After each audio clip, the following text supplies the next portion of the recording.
Welcome to the TechArena, featuring authentic discussions between tech's leading innovators and our host, Allyson Klein. Now, let's step into the arena.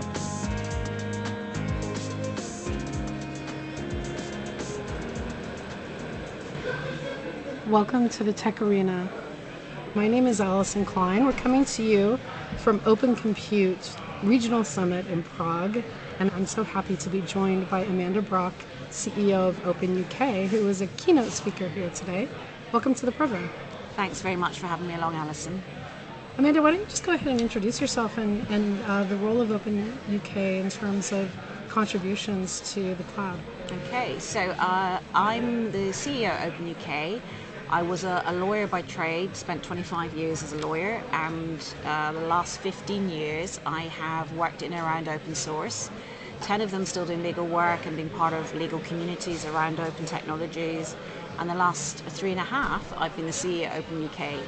And we're very much an organisation that focuses on the business of open technology. And for us, open technology is software, hardware and data in the UK. So we're geographically focused and we bring together people. So we sound quite like a cold trade association type organisation, and we're really not. We focus on people who are in the business of open technology. And we have a focus on UK leadership and global collaboration. So although we're a geographic organisation and we bring people together across the different projects, the different open source software, hardware, data projects, we very much bring them together on a geographical basis so that we can collaborate globally. Your keynote today was packed. I was in the back of the room standing because there was nowhere to sit. I couldn't see that far back. And I think it just speaks to the value of open and open source and the message that you had to send today. Everyone was riveted. What I think was so interesting is the role that the UK is playing in the open community, and the relative contributions that the UK is making. Can you just talk a little bit about where you see that contribution and what technologies are behind it in terms of the massive numbers? Yeah, there's some interesting stories around that actually. So in the UK, we didn't have a country organisation, and there were some people interested in setting one up. Brexit was coming down the line hard and fast, and the European Commission, who we'd worked a lot with, was focusing very much in 2019 on open source, and they set up their open source program office in 2020. We knew that was coming, and there was a bit of a concern that what would happen is that we'd be left out in a limb in the UK. And in theory, we're way ahead. We had our open source first law, or a policy at least, in 2011, so 2012 actually, so 11 years ago. And we had seen increased adoption across the UK on a fairly gradual basis following that. And then a few years ago, a number of people got involved in Kubernetes. And Kubernetes and the use of open source software in the cloud environment, anybody in the cloud space, anybody in the tech space really can't have failed to have seen the way that has just escalated, particularly in the last 5 years. I heard today from AWS, Google were on stage, all of the hyperscalers, anybody running a cloud builds it on top of the shoulders of giants, and those giants are the open source giants. And a huge number of people in the UK got involved really early stage in Kubernetes. Apparently, I wasn't there, but there was a meeting, and there was a flight back from that meeting to the UK that was completely full of open source folk. Oh, that's fun. Yeah, so what we've seen is one of the great things that Cloud Native have done is they've really pushed to build a diverse community. And we've built on that within the UK. So there are a lot of women involved, a lot of people from ethnic minorities, a very diverse group of people. And we've brought them into the organisation geographically, which is nice, right? And it particularly came to the fore through lockdown, where we started to socialise more with the people around us. It was very strange. It turned out for me that one of the leads, a lady at Microsoft, Sonia Cooper, who is now our open data lead, Sonia lived 6 doors down from me at one stage, and I had no idea. And we were on a panel discussion, and I mentioned the weather in my neighbourhood, and she was stunned that I lived around the corner from her now. And it turns out, I think there are about 10 or 12 OpenUK volunteers, you know, who run the organisation within a 10-minute walk of my home. That's wonderful. But you don't know that when you meet somebody, right? And we didn't know our neighbours. So one of the great things on a sort of individual level is this brings people together. It brings people together, it lets them find out what's going on, it lets them work with their peers, speak to their peers, different projects come out of it, but it's also just that community, Right. which is really nice. So, you know, there's been massive contribution. We saw in January GitHub accounts in the UK, and it's very flawed, but we've come to measure the number of open source developers using GitHub accounts, and we saw it hit 3 million. I think the nearest in Europe is Germany, which was at about 2.1 million. That's amazing. It's huge, right? It's huge. And when you look at it per capita, we're not that big a country. So we get to 4.5% of the population approximately, and that puts us number one in the world. The US is very close behind us, and I'm sure when they do their next census, you know, it'll be neck and neck. But it's been really interesting to see, because you look like somewhere like India with 9 million accounts, and it's much bigger than we are. They have much more obvious presence, but of course the have country a is huge more than 3 times the size of the UK. Yeah. Exactly. So we've almost been a hidden centre of excellence, I think, for the last 5 to 10 years in the UK. That's amazing. You know, you're talking about Kubernetes and what that technology has done for cloud. And you know, I was just at a Gestalt IT event for the Edge, and how it's you know invaded into the Edge, and open source is just so critical in terms of the broad proliferation of this automated, scalable technology. I think that the other thing is, you know, we're at Open Compute, and you talked about the purview across open software, open hardware, open data. Why is that so important to your initiative? Well, when we looked at it, historically the model that you'd seen of country organisations had very much been focused on open source software. And the UK has a very strong open data community. We have the Open Data Institute, which Sir Tim Berners-Lee set up 10 years ago, and the Open Knowledge Foundation based in the UK. So that there's been a lot more open data going on there than I think many parts of the world, and it's been very much in the purview. But if you're looking at software today, it's very hard to do much without coming back to data. And opening up the data democratizes many things. You also have this balance, of course, with personal privacy. So we knew that we wanted to bring data into the equation, and we looked at all the different opens. I mean, you get open seats, open recipes, you know, the list is endless. But we figured that if you took software, hardware, and data, everything else that we could find would be sitting underneath it. So we thought that that was a broad enough definition that covered everything and brought everyone together. And, you know, those interact in technologies, they interact in businesses, but also the people who are involved in open hardware have often come from an open software background, open source software background. So there's a lot of overlap and cross-fertilization that goes on. You know, it's interesting. I come from a hardware background with decades in the semiconductor industry.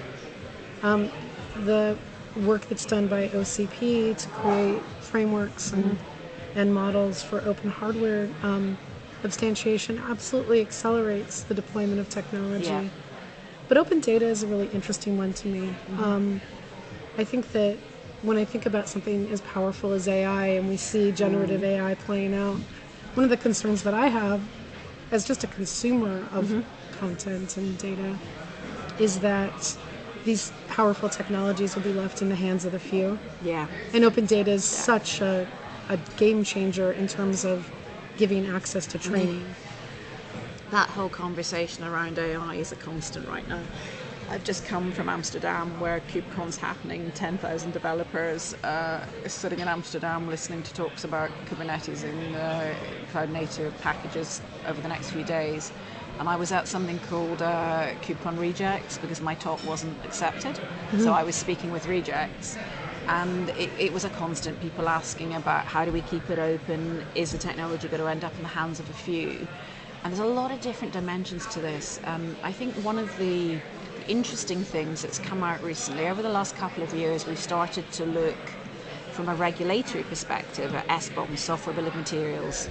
And I think we're going to see, it was leaked at the weekend to the FT, I think, that the Commission is looking at having a similar SBOM for training AI. So you know what it's been trained on.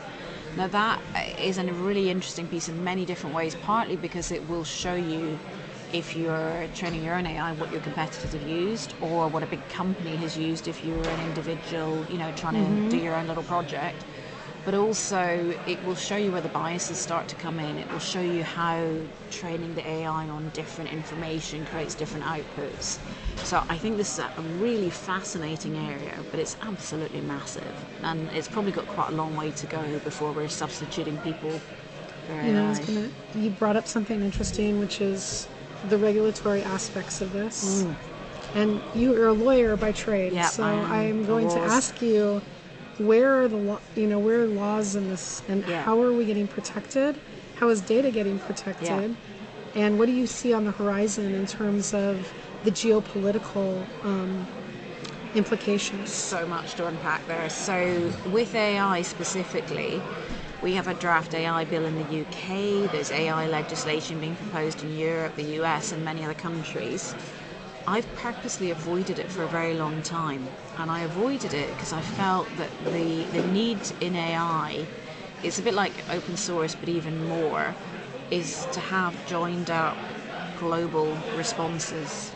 If you legislate in Switzerland that you can do X but not Y with AI, but your neighbour next door allows AI to press the button of a nuclear weapon, right? What happens? And it just always felt to me like this was such a big thing. It needed a UN of technology regulation to pull it together.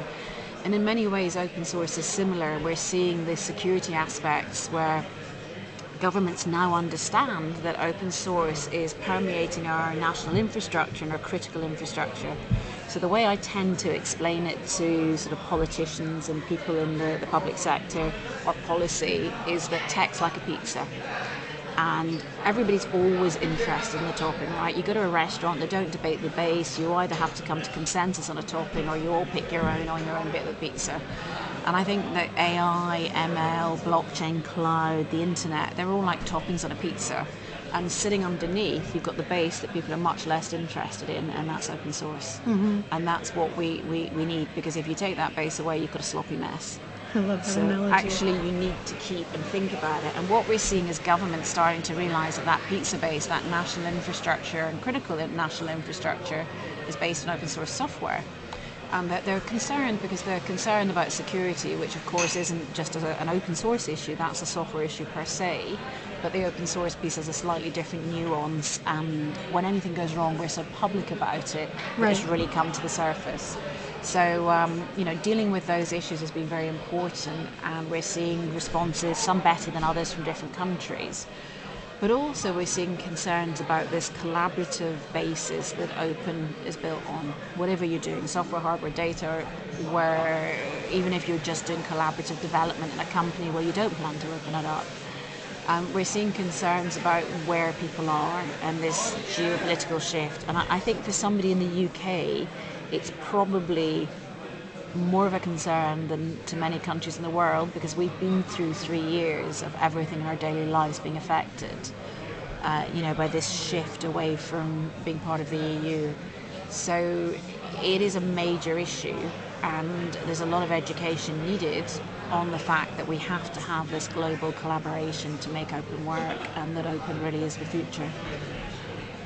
Amanda, if folks are listening online, they want to find out more about OpenUK and get involved or engage your agency, where would you send them? Yeah, I would send them to openuk.uk or amandabrock.com, depending on if it's OpenUK or me they're after. You'll find me on LinkedIn or Twitter. I'm at Amanda Brock UK, and you'll also find us on LinkedIn, Twitter and Mastodon, and it's OpenUK_UK on Twitter. It's interesting, the topics that we talked about today, they form the foundation of what's going to be interesting over the next 2 years. There's so much. I can't wait to continue to follow the story with OpenUK. Thanks for being on today. Thanks very much, Allyson. Thanks for joining the TechArena. Subscribe and engage at our website, thetecharena.net. All content is copyright by the TechArena.